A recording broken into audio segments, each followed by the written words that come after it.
Zee TV Telangana news కి స్వాగతం. ముందుగా ముఖ్యాంశాలు. నల్సార్ యూనివర్సిటీ ఆఫ్లా 21వ కాన్వెన్షన్ లో ముఖ్యమంత్రి రేవంత్ రెడ్డి.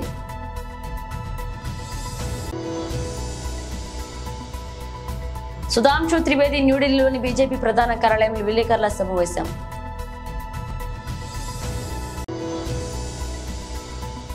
మూసీ సుందరీకరణ హైదరాబాద్ ఎవరూ భయపడాల్సిన అవసరం లేదు.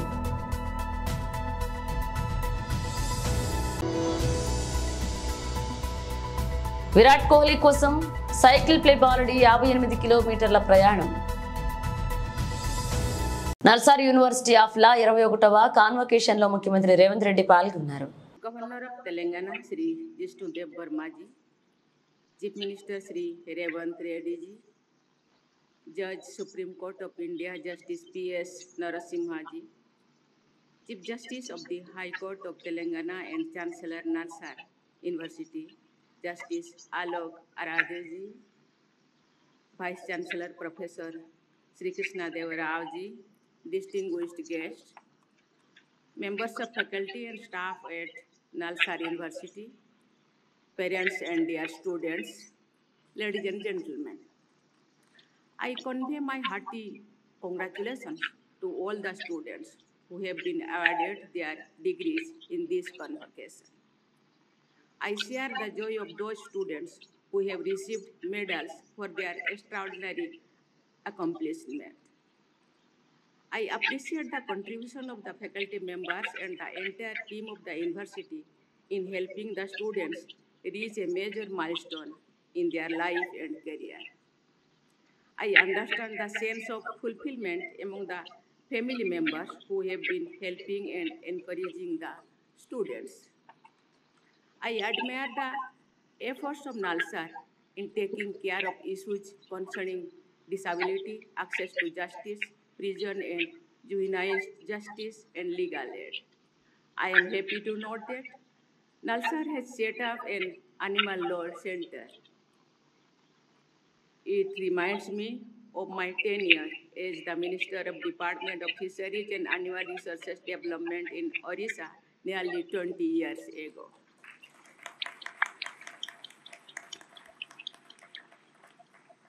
There I had realized that there must be widespread efforts to sensitize people about protection and welfare of animals. I expect the younger generations to protect animals and birds, trees and water bodies as necessities for well-being of the humanity. Nalsar's Animal Law Center is a good step in that direction. I am glad that this university is also focusing on artificial intelligence as an area of study. In the global legal scenario, jurists and judges are seized with the matter of consulting with algorithm for evaluating parties in the dispute. As future legal professionals, the students passing out today should be prepared to deal with rapid changes induced by technology. They should use technology as a tool for professional advancement and also as a means of social justice. Dear students, for a great country like ours, a sense of history erodes national pride and aspirations. Democratic traditions and practices of ancient India were highlighted by Dr. B.R. Ambedkar in his concluding speech at the Constituent Assembly.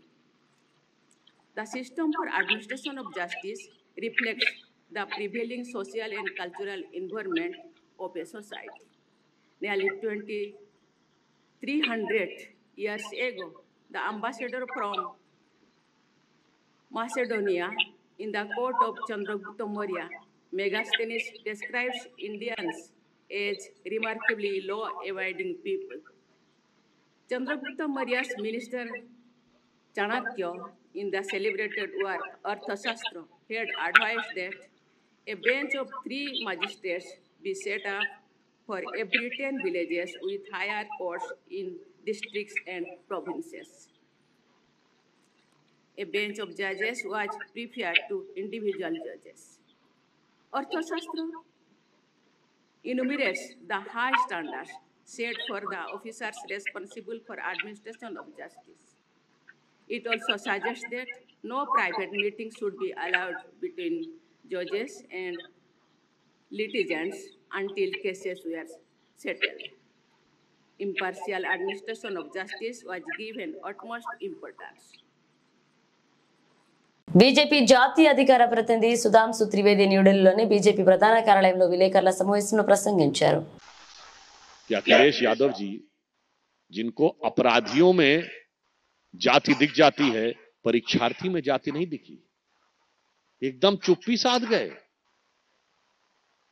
तो यह भी दर्शाता है कि इंडी गठबंधन के सभी घटक दलों की सहज प्रवृत्ति भ्रष्टाचार और अपराध को ही संरक्षण देने, भ्रष्टाचारी अपराधियों का समर्थन देने, भ्रष्टाचारियों और अपराधियों का बचाव करने के लिए ही है.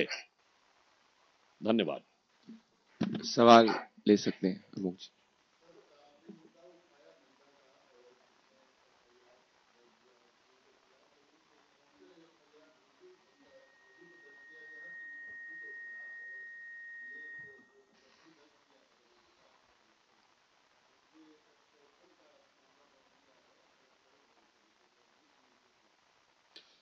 देखिए, इसमें दो विषय हैं. पहली बात, जो आज का यह विषय है, लोकायुक्त के द्वारा किया गया है. दूसरा विषय, इलेक्टोरल बॉन्ड के मुद्दे के ऊपर जब सर्वोच्च न्यायालय अपना निर्णय दे चुका है, तो मुझे लगता है कि यदि कोई उसके बाद यह विषय कहना चाहे तो यह अपने आप में हास्यास्पद ही नहीं, यह दर्शाता है कि ये लोग संविधान के प्रति कितनी अवमानना रखते हैं. यानी संविधान इनके दौरे हुकूमत में खतरे में होता है. पवन.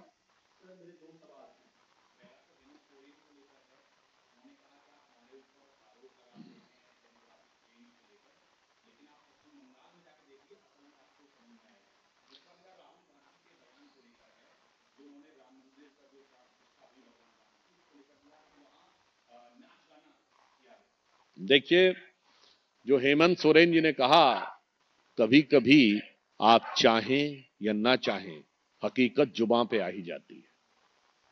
अब अगर उन्होंने ये कहा है झारखंड के संदर्भ में, अर्थात उनका कहना है झारखंड से कहीं ज्यादा पश्चिम बंगाल में डेमोग्राफिक चेंज हुआ है, तो ये तो इकबालिया बयान हो गया. किसका? इंडी गठबंधन के एक चीफ मिनिस्टर का. तो जवाब तो ममता जी को देना चाहिए, जवाब राहुल गांधी को देना चाहिए.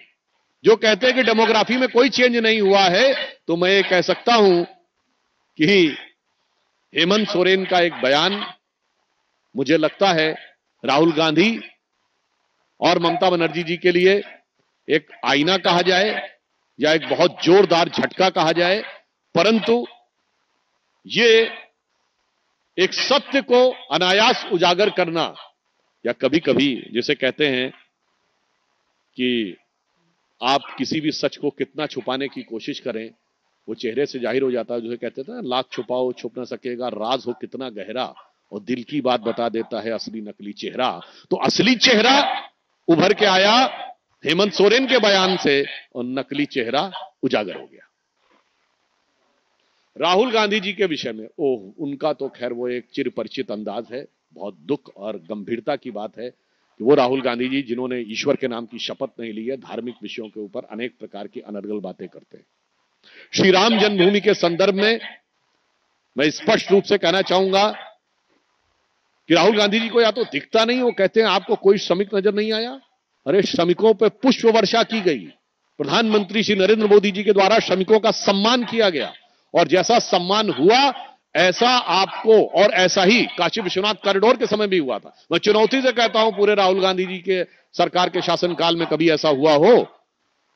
और दूसरा, मैं भी कहना चाह रहे, आप तो उसको, उस ताजमहल को प्रतीक बनाते थे जिसके बारे में कहानी है कि जिन हजारों श्रमिकों ने बनाए उनके हाथ कटवा दिए गए थे. वो भारत की महानता का प्रतीक था. और वो श्री राम जन्मभूमि मंदिर जहां उन श्रमिकों में पुष्प वर्षा हुई, वो समस्या का प्रतीक नजर आता है. अब मैं उस बिंदु पे कहता हूं जो इन्होंने नाच गाने की बात कही, ये कांग्रेस पार्टी का श्री राम जन्मभूमि के संदर्भ में पहला अपमान नहीं है, तीसरा अपमान है। पहला अपमान यह कि आपको निमंत्रण दिया गया डिस्पाइट द फैक्ट कि आपने जमीन आसमान एक कर दिया था कि मंदिर ना बनने पाए, मगर उसके बाद आप नहीं आए। अपमान नंबर 1। अपमान नंबर 2, नहीं आना था, नहीं आते। आपको कोई शादी में बुलाता है, आप शादी में जाइए, नहीं जाइए, समारोह में जाइए। आप ये तो नहीं लिख के चिट्ठी नहीं भेजते कि मैं आपकी बेटी की शादी में नहीं आऊंगा। आपने लिखित भेजा कि मैं राम मंदिर के कार्यक्रम में कांग्रेस पार्टी से कोई नहीं जाएगा, बयान दिया आपने। और यह तीसरा अपमान, श्री राम जन्मभूमि की प्राण प्रतिष्ठा के 500 वर्ष के बाद के इस दिव्य समारोह में इस ढंग की आपत्तिजनक, भर्त्सना योग्य और निंदनीय ढंग से नाच गाना जैसा शब्द का प्रयोग करना। और मैं राहुल गांधी से पूछना चाहता हूं, श्री राम जन्मभूमि के तो आपने 3 अपमान किए और आपकी మూసీ సుందరీకరణ హైడ్రా బాధితులు ఎవరూ భయపడాల్సిన అవసరం లేదని మీకు తోడుగా బీఆర్ఎస్ పార్టీ లీగల్ సెల్ ఉందన్నారు. మీకు ఒక్క రూపాయి కూడా ఖర్చు లేకుండా అన్ని విషయాలు మేమే చూసుకుంటామని, మీకు అండగా ఉంటామని బీఆర్ఎస్ లీగల్ సెల్ తెలియజేస్తుంది. నేను లలితారెడ్డి అడ్వకేట్ని, బీఆర్ఎస్ లీగల్ సెల్ నుంచి. సో మీరు అందరూ బాధపడాల్సిన అవసరం లేదు. నేను కూడా ఉండేది రాజేంద్ర నగర్, అత్తాపూర్లో ఉంటాను. సో నాకు ఆ ఏరియా మొత్తం తెలుసు. మొత్తం మూసి పరివాహక ప్రాంతం ఏదైతే నడుస్తుందో అదంతా నేను ఒక్కొక్క ప్రతి ఇంచు కూడా నాకు తెలుసు. అక్కడ ఏంటి పరిస్థితి, ఏంటి ఉన్న వాళ్ళ పరిస్థితి ఏంటి, ఎలా ఉంది. సో మీరు అందరూ బాధపడాల్సిన అవసరం లేదు. బీఆర్ఎస్ లీగల్ సెల్ మీతో ఉంది. మొత్తం టీమ్ ఆఫ్ అడ్వకేట్స్ ఉన్నాం మేము మీకోసము. ఆల్రెడీ మా లీడర్స్ చెప్పారు. సో వాళ్ళని అనుసరించి ప్రతి క్షణం 24/7 we are there for all of you. So అంటే లీగల్ ఆస్పెక్ట్లో నేను ఏం చెప్తున్నా అంటే, మీకు అందరికీ పర్మిషన్స్ ఉన్నాయి కదా, సో మీకు సంబంధించిన డాక్యుమెంట్స్ని అన్నింటినీ తీసి పెట్టుకోండి, ఓకేనా. ప్రతిదీ మీరు కొన్న సేల్ డీడ్ కానీ, మీరు అంటే మీ టైటిల్ డాక్యుమెంట్స్ ఉంటాయి, మీకు ఎవరు అమ్మారు, ప్లస్ మీ లోన్ డాక్యుమెంట్స్ ఉంటాయి, ప్లస్ మీరు కట్టిన current bill, water bill, municipal bills ఉంటాయి. సో ఇవన్నీ ప్రతి ఒక్కరు ప్రతి ప్రాపర్టీకి సంబంధించిన మొత్తం బంచ్ ఆఫ్ డాక్యుమెంట్స్ని తీసి రెడీగా పెట్టుకొని ఒక 3 సెట్స్ ఆఫ్ జిరాక్స్ చేసుకొని రెడీగా ఉండండి. సో ఇక్కడ వచ్చి మాకు అప్రోచ్ అయితే మా టీం ఉంది, మా లీగల్ టీం ఉంది. మాకు అవన్నీ మీరు మీ డీటెయిల్స్తో పాటు ఇస్తే తప్పకుండా హైకోర్టులో రిట్ పిటిషన్ వేద్దాము. So colony wise batch cases file చేద్దాము. సో మీ బాధలన్నీ ఏముందో మేమే కాదు, మొత్తం న్యాయ వ్యవస్థ కూడా చూస్తుంది. పొద్దున లేకగానే ఆర్తనాదాలే తప్ప ఆటపాటలు కనిపించట్లే. 10 సంవత్సరాల నుంచి ఆటపాటలతో హైదరాబాద్ ఎంతో హ్యాపీగా ఉంది, అంతే కదా. మనం తెలంగాణ వచ్చిన దగ్గర నుంచి కేసీఆర్ గారు తెచ్చిన తెలంగాణ ఆటపాటలతో సంతోషంగా ఉన్నాం మనం. కానీ ఇప్పుడు పొద్దున చూసే టీవీ పెడితే ఆర్తనాదాలే ఉంది. డిఫెన్స్ కాలనీ ఏదైతే ఉందో అదే డిఫెన్స్ కాలనీకి నేను కోడలికి వచ్చాను. లంగర్ హౌస్ మా అత్తగారు వాళ్ళు, defence my father in law also from army only. So నాకు తెలుసు ఎలా ప్రతిదీ ఎలా జరుగుతుంది, ఎలా ప్రతి ఒక్కరు ఇన్ని సంవత్సరాల నుంచి కష్టపడి వచ్చారు అనేసి. సో అలా ఏదైతే ఉందో ఒక జీవో తీసుకొచ్చి, జీవో ఎప్పుడు తీసుకొస్తారు, ఏదైనా ఎమర్జెన్సీ ఉంటే ఒక జీవో తీసుకొస్తారు. కానీ ఆల్రెడీ చట్టం ఉంది, మున్సిపాలిటీస్ది చట్టం ఉంది. ఆ చట్ట ప్రకారమే మీకు అందరికీ పర్మిషన్స్ వచ్చాయి. సో మీరు బాధపడొద్దు, ధైర్యంగా ఉండండి. మీరు ధైర్యంగా ఉంటేనే మీ కుటుంబాలకు ధైర్యము, మీ పిల్లలకు ధైర్యము. సో మొత్తం న్యాయ వ్యవస్థ, మొత్తం బీఆర్ఎస్ లీగల్ సెల్ మీతో ఉంది. నేను కొన్ని నంబర్స్ చెప్తాను, నంబర్స్ రాసుకోండి. మీకు ఎప్పుడు ఏ ప్రాబ్లం ఉన్నా ఇమ్మీడియట్గా ఈ నంబర్స్కి కాల్ చేయండి. మొదటిగా కళ్యాణ్ రావు గారు ఇక్కడ ఉన్నారు. కళ్యాణ్ రావు సార్ నంబర్ రాసుకోండి, 81-255-35604. This is Mr. Kalyan Rao Garu. Okay, and note down my number. It is 9247-817735. నా పేరు లలితారెడ్డి. ఇంకొక నంబరు వేణుగోపాల్ గారు, 9985507660. సో ఈ 3 నంబర్లు కాకుండా ఇంకా చాలామంది ఉన్నారు. సో మాకు ఒక లీగల్ సెల్, బీఆర్ఎస్ లీగల్ సెల్కి కూడా ఒక ఆథరైజ్డ్ నంబర్ ఉంది. ఇది జాగ్రత్తగా నోట్ చేసుకోండి అందరూ. యా, వేణుగారి నంబరా? ఓకే, వేణుగారి నంబరు 9985507660, మిస్టర్ వేణుగోపాల్ గారు. And now I am going to give legal cell number. This is BRS legal cell number. Please kindly note. It is 81-437-26666. Okay, BRS legal cell number. మా party high command ఆదేశాల మేరకు legal cell పరంగా మేము చాలా seniors చాలామంది ఉన్నారు, వాళ్ళందరూ అందుబాటులో ఉంటారు. ముఖ్యంగా మాకు పార్టీ ఆదేశించిన విషయం ఏంటంటే, కేసెస్ లాయర్లు ఫీజు అది కాకుండా కనీసం కోర్టులో ఫైల్ చేసే అమౌంట్ కూడా మా పార్టీ భరిస్తుందని చెప్పారు కాబట్టి మీరు ఎవరు కూడా ₹1 మీరు ఇవ్వాల్సిన అవసరం లేదు. లాయర్ ఫీజు కానీ ఏది కానీ దయచేసి వేరే వాళ్ళు మేము అది చేస్తే నమ్మకండి. మా దగ్గర సీనియర్స్ ఉన్నారు. మా పార్టీ మీకు లీగల్ పరంగా ఎంతవరకైనా మీరే కాదు ఎవరికైనా చెప్పండి, మేము అందరం ఉంటాము. మా లీడర్లు ఉన్నారు, వాళ్ళు ఫిజికల్గా వాళ్ళు చూసి చెప్తారు, తర్వాత లీగల్గా మేము అందరం చేస్తాం. దయచేసి ₹1 కూడా పార్టీ భరిస్తుంది మొత్తం. మీ అందరికీ తెలియజేస్తాం. గారి నంబరా? ఓకే. వేణు గారి number 9985507660. Mr. Venugopal garu. And now I am going to give legal cell number. This is BRS legal cell number. Please kindly note. It is 8143726666. Okay? BRS legal cell number. మా party high command ఆదేశాల మేరకు legal cell పరంగా మేము చాలా seniors చాలామంది ఉన్నారు, వాళ్ళందరూ అందుబాటులో ఉంటారు. ముఖ్యంగా మాకు పార్టీ ఆదేశించిన విషయం ఏంటంటే కేసెస్ లాయర్లు ఫీజు అది కాకుండా కనీసం కోర్టులో ఫైల్ చేసే అమౌంట్ కూడా మా పార్టీ భరిస్తుందని చెప్పారు కాబట్టి మీరు ఎవరు కూడా ₹1 మీరు ఇవ్వాల్సిన అవసరం లేదు. లాయర్ ఫీజు కానీ ఏది కానీ దయచేసి వేరే వాళ్ళు మేము అది చేస్తే నమ్మకండి. మా దగ్గర సీనియర్స్ ఉన్నారు. మా పార్టీ మీకు లీగల్ పరంగా ఎంతవరకైనా మీరే కాదు ఎవరికైనా చెప్పండి, మేము అందరం ఉంటాము. మా లీడర్లు ఉన్నారు, వాళ్ళు ఫిజికల్గా వాళ్ళు చూసి చెప్తారు, తర్వాత లీగల్గా మేము అందరం చేస్తాం. దయచేసి ₹1 కూడా పార్టీ భరిస్తుంది మొత్తం. మీ అందరికీ తెలియజేస్తాం. టీమిండియా స్టార్ ఆటగాడు విరాట్ కోహ్లీ చరిష్మా గురించి ప్రత్యేకంగా చెప్పనక్కర్లేదు. ప్రపంచంలో క్రికెట్ ఆడే దేశాల్లో రన్మేష్ కిన్ కు అభిమానులు ఉన్నారు. కోహ్లీ బ్యాటింగ్ చేస్తున్నాడంటే చాలు స్టేడియంలో టీవీలకు అభిమానులు అతుక్కుపోతుంటారు. ఎలాగైనా కోహ్లీ ఆటను చూడాలనుకునే వీరాభిమానులు ఎందరో ఉన్నారు. ఉత్తరప్రదేశ్లోని ఉన్నావ్స్ కు చెందిన కార్తికేయ కూడా విరాట్ అంటే వీరాభిమానం. దాంతో తాజాగా కోహ్లీని చూడడానికి 15 ఏళ్ల కార్తికేయ పెద్ద సాహసమే చేశాడు. తన అభిమాన క్రికెట్ ను ఎలాగైనా చూడాలని సైకిల్ పై ఏకంగా 58 కిలోమీటర్లు ప్రయాణించాడు. కాన్పూర్లోని గ్రీన్ ఫీల్డ్ పార్క్ లో శుక్రవారం ప్రారంభమైన భారత్ బంగ్లాదేశ్ 2వ టెస్ట్ చూసేందుకు ఉన్నావ్ నుంచి ఇలా సైకిల్ పై లాంగ్ జర్నీ చేసి మరీ వచ్చాడు. ప్రస్తుతం కార్తికేయ తాలూకు వీడియో సామాజిక మాధ్యమాల్లో వైరల్ అవుతుంది. ప్రస్తుతం 10వ తరగతి చదువుతున్న అతడు కాన్పూర్ లో భారత్ టెస్ట్ మ్యాచ్ ఆడుతుండడంతో తన అభిమాన క్రికెటర్ ను విరాట్ ను చూడాలనుకున్నాడు. అనుకున్నదే తడవుగా సైకిల్ పై తెల్లవారుజామున 4 గంటలకు తన స్వగ్రామం ఉన్నావ్ నుంచి గ్రీన్ ఫీల్డ్ పార్క్ కు బయలుదేరాడు. ఉదయం 11 గంటలకు స్టేడియానికి చేరుకున్నాడు. तो दोस्तों कानपुर के ग्रीन पार्क स्टेडियम में इंडिया और बांग्लादेश का मैच खेला जाएगा और ये देखिए भाई, ये भाई आए हैं साइकिल में, उन्नाव से आए हैं. देख लो भाई इनकी ये साइकिल, इसमें मैच देखना है. भाई क्या नाम है आपका? कार्तिकेय. साइकिल में आए हो आप? मैच देखने के लिए कहाँ से?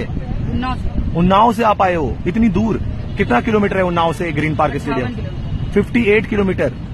और आप पढ़ते हो? कौन सी क्लास में हो? 10th में आप हैं. तो घर वालों ने भेज दिया? क्या बोला घर में? बोला था मिलने जाना तो कहीं चले जाओ. तो अकेले आए आप? ये साइकिल चलाते गए?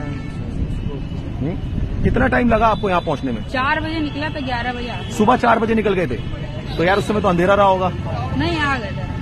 तो घर वालों ने बोल दिया चले जाओ? कोई साथ में भेजा भी नहीं? तो कितना मतलब किसको देखना आप चाहते हो? विराट कोहली. विराट कोहली को. विराट कोहली के फैन हो आप? तो देखो भाई ये आए भाई, देख लो ये इनकी साइकिल, ये इनकी साइकिल. किसमें आए हैं? హైడ్రా వేధింపులతో ఆత్మహత్య చేసుకున్న బుచ్చిమ్మ మృతదేహాన్ని చూసేందుకు గాంధీ ఆసుపత్రికి మాజీ మంత్రులు హరీష్ రావు, సబితా ఇంద్రారెడ్డి, బీఆర్ఎస్ నాయకులు వెళ్లారు.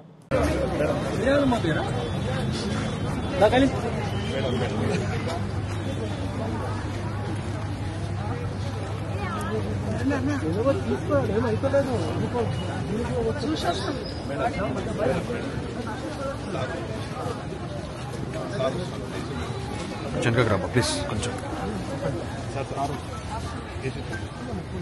చూడండి చూడండి కాన్ఫరెన్స్ ఎమ్మెల్యే గారు వచ్చింది.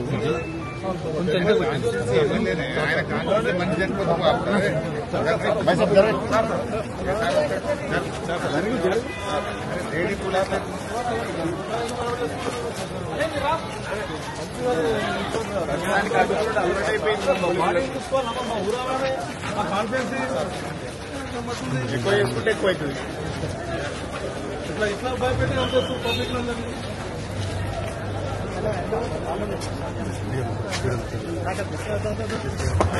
స్టార్ట్ అయిందా? ఎందుకు ఆపుతున్నావు? ఎమ్మెల్యే గారు లోకల్ ఎమ్మెల్యే నడుతున్నావు. చేయండి కూడా రావద్దా కొత్త రూల్స్ పెట్టామే చెప్పలేక నేను కలిసి మిమ్మల్ని 2 సెకండ్లు కాలేదు మీరే మాట్లాడుతున్నారు మీ సీఐ ఆడ ఆపి 5 నిమిషాలు నిలబెట్టి రావద్దని మరి వాళ్ళకి చెప్పాలి కదా సార్ మీరు వాళ్ళకి ఇది హాస్పిటల్ అంతా పాత శిశు హాస్పిటల్ పెద్ద హాస్పిటల్ మార్చిరికి ఎంతమంది వస్తారు కొత్త మొదటిసారి అవుతుంది ఇవాళకి ఎప్పుడు రాలేదా కాంగ్రెస్ వాళ్ళు ఇంతకుముందు 100 రాలేదా 10 మంది వాళ్ళ ఫ్యామిలీ మెంబర్స్ అలా చేయొద్దని చెప్పారు ఎవరు చెప్పిండ్రు మార్చుల్లోకి ఎంత మంది పోతారు పర్మిషన్ లేకుండా థ్యాంక్ యూ సార్ అడుగుతుంది పిఎంఈ కృపాల్ సింగ్ సార్ నేను పంపించిందా ఇప్పుడు వాళ్ళని ఓన్లీ వాళ్ళ ఫ్యామిలీని పంపించి 5 నిమిషాలు అయింది కుక్కట్పల్లి వాళ్ళనే నేను పంపించి వాళ్ళ ఎమ్మెల్యే వచ్చాను సహకరిస్తున్నప్పుడు చనిపోయిన బాధలు వదిలిపెట్టి మీ బాధలు ఎక్కువైపోయినాయి మాకు ఏసీపీగా లోకల్ పోలీస్ కి బందోబస్తు చూసుకోవడం ఉంటుంది నాది ఇష్యూ మాకు ఎట్లా తెలియదు ఏం చేస్తామని చెప్పి వచ్చి చూడని కూడా చాలు కదా చేసేది కదా సార్ వచ్చి ఆపాడు మీరు వస్తారు జ్ఞానేశ్వర్ ఎస్ఐ ఆపిండా లేదు అడుగు అనుకున్నాడు అడుగు సుధాకర్ ఆపిండా లేదు అడుగు వీళ్ళిద్దరు మమ్మల్ని ఆపిండా లేదు అడుగు సరే సార్ ఇప్పుడు అది ఇష్యూ కాదు ఇప్పుడు మీరు కృపాల్ సింగ్ సార్ ఎవరైనా కలుస్తారా డెడ్ బాడీ చూడడానికి కూడా అనుమతించారా ఇదేం రాజ్యమే ఏమైతుంది సార్ ఏం పోలీసులు మీరు నాకు అర్థం కాదు కొత్తగా కానీ వీళ్ళు అంటే మీరు పిఎం అవుతుంది అది నేను కాదుగా చేసేది వాళ్ళు చేస్తారు కృపాల్ సింగ్ సార్తో నా భర్తను ట్రాప్ చేసి ఇంటికి కూడా రాకుండా చేసింది 5 ఏళ్ల పాటు నాకు నరకం చూపించింది చివరకు నేను ఆత్మహత్యాయత్నం చేసేంత వరకు తీసుకువెళ్లిందంటూ జానీ మాస్టర్ బాధితురాలపై ఆయన భార్య సుమలత సంచలన ఆరోపణలు చేసింది జానీ మాస్టర్ బాధితురాలపై తాజాగా ఫిలిం ఛాంబర్లో ఆమె ఫిర్యాదు చేసింది ఈ సందర్భంగా బాధితురాలపై మండిపడింది కొరియోగ్రాఫర్ గా అవకాశాల కోసం బాధితురాలి తన భర్త జానీ మాస్టర్ ను ట్రాప్ చేసిందని చెప్పింది జానీని ఇంటికి రానివ్వలేదని పెళ్లి చేసుకోవాలని నిత్యం వేధించేదని ఆరోపించింది నా భర్త ఇంటికి సరిగ్గా రాకపోవడంతో నేనే బాధితురాలి ఇంటికి వెళ్లాను జానీ మాస్టర్ ను నువ్వు ఇష్టపడితే నేను తప్పుకుంటా ఆయన జీవితంలో నుంచి వెళ్లిపోతా అని చెప్పా ఇక అయితే బాధితురాలు మాత్రం జానీ తనకు అన్నయ్య లాంటివాడు అని చెప్పడంతో నమ్మేశా అని సుమలత తెలిపింది వాస్తవానికి ఇక్కడ బాధితురాలు అమ్మాయి కాదు తామేనని జానీ మాస్టర్ భార్య ఆవేదన వ్యక్తం చేసింది ఇక ఆ అమ్మాయిని తన భర్తతో పాటు చాలా మందితో సంబంధం ఉందని సుమలత చెప్పింది ఈ విషయం తెలిసి తన భర్త ఆమెను దూరం పెట్టాడని వివరించింది దీంతో తప్పుడు కేసు పెట్టి తన భర్తపై కక్ష సాధిస్తుందని సుమలత ఆరోపించింది ఆ అమ్మాయితో పాటు వాళ్ళ అమ్మ కూడా తమను వేధించారని తప్పుడు కేసు పెట్టిన ఆ తల్లి కూతుళ్లపై చర్యలు తీసుకోవాలని విజ్ఞప్తి చేసింది తనను తన పిల్లలకు ఏం జరిగినా వారిదే బాధ్యత అంటూ తమకు న్యాయం చేయాలని ఫిలిం ఛాంబర్ ఆఫ్ కామర్స్ కు సుమలత ఫిర్యాదు చేసింది యంగ్ టైగర్ ఎన్టీఆర్ హీరోగా కొరటాల శివ దర్శకత్వంలో వచ్చిన దేవరా పాజిటివ్ టాక్ తో దూసుకువెళ్తుంది RRR తర్వాత 6 ఏళ్లకు తారక్ సినిమా రావడంతో అభిమానుల్లో ఈ మూవీపై భారీ అంచనాలు ఉన్నాయి ఆ అంచనాలను అందుకుంటూ దేవరా తొలి రోజు భారీ వసూళ్లు రాబట్టింది దేశవ్యాప్తంగా 77 కోట్లు వసూలు చేసిన దేవరా వరల్డ్ వైడ్ గా 140 కోట్లు కొలగొట్టింది ఇందులో ఏపీ తెలంగాణ నుంచి 68 కోట్లకు పైగా కలెక్షన్స్ వచ్చినట్లుగా సమాచారం ఈ మూవీలో తారక్ సరసన తొలిసారి బాలీవుడ్ బ్యూటీ జాన్వీ కపూర్ హీరోయిన్ గా నటించింది అలాగే మరొక బాలీవుడ్ స్టార్ సైఫ్ అలీ ఖాన్ ప్రతి నాయకుడిగా కనిపించారు ప్రకాష్ రాజ్ శ్రీకాంత్ మురళీ శర్మ మలయాళ నటుడు షైన్ టామ్ చాకో తదితరులు ఇతర కీలక పాత్రలో నటించారు తెలంగాణ ముఖ్యమంత్రి రేవంత్ రెడ్డికి తెలంగాణ జనసమితి అధినేత ఎమ్మెల్సీ కోదండరాం సహా పలువురు విద్యావేత్తలు బహిరంగ లేఖ రాశారు హైదరాబాద్ లోని అంబేద్కర్ ఓపెన్ యూనివర్సిటీకి చెందిన భూమిని జవహర్లాల్ నెహ్రూ ఫైన్ ఆర్ట్స్ విశ్వవిద్యాలయానికి కేటాయిస్తూ తీసుకున్న నిర్ణయాన్ని వెనక్కి తీసుకోవాలని డిమాండ్ చేశారు పేద విద్యార్థులకు నామమాత్రపు ఫీజుతో ఉన్న చదువులు అందిస్తున్న ఏకైక విశ్వవిద్యాలయం అంబేద్కర్ యూనివర్సిటీని కాబట్టి ఆ వర్సిటీ భూమిని ఇతర యూనివర్సిటీలకు కేటాయించవద్దని కోరారు అంబేద్కర్ యూనివర్సిటీని నిలబెట్టుకోవాల్సిన అవసరం అందరిపై ఉందని తెలియజేశారు రేవంత్ రెడ్డికి లేఖ రాసిన వారిలో ఎమ్మెల్సీ కోదండరాం హరిగోపాల్ గంటా చక్రపాణి తదితరులు ఉన్నారు బులెటిన్ ముగించే ముందు హెడ్లైన్స్ మరోసారి నల్సార్ యూనివర్సిటీ ఆఫ్లా 21వ కాన్వెన్షన్ లో ముఖ్యమంత్రి రేవంత్ రెడ్డి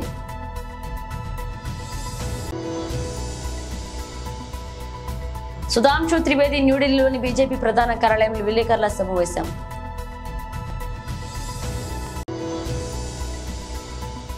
మూసీ సుందరీకరణ హైడ్రా బాధితులు ఎవరూ భయపడాల్సిన అవసరం లేదు